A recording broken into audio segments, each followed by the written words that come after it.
আজ শুক্রবার ছুটির দিন। সকালবেলাও উঠে আর কি রান্নাবান্না কি রান্নাবান্না করব চিন্তা করে পারছিলাম না। তারপরে এখানে গরুর পায়া নামিয়ে নিলাম।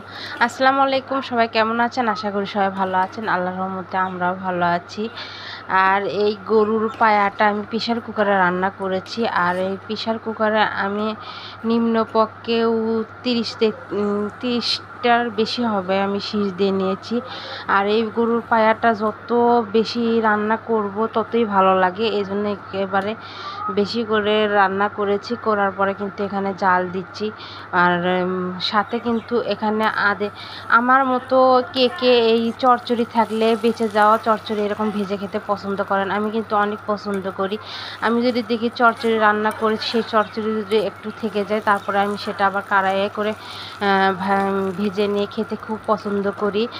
আর এটা আমার একটা টপ সিক্রেট। যাই হোক, এটা আমি আপনাদের সাথে শেয়ার করলাম। অবশ্যই আমাকে কমেন্ট করে জানাবেন কে কে পছন্দ করে।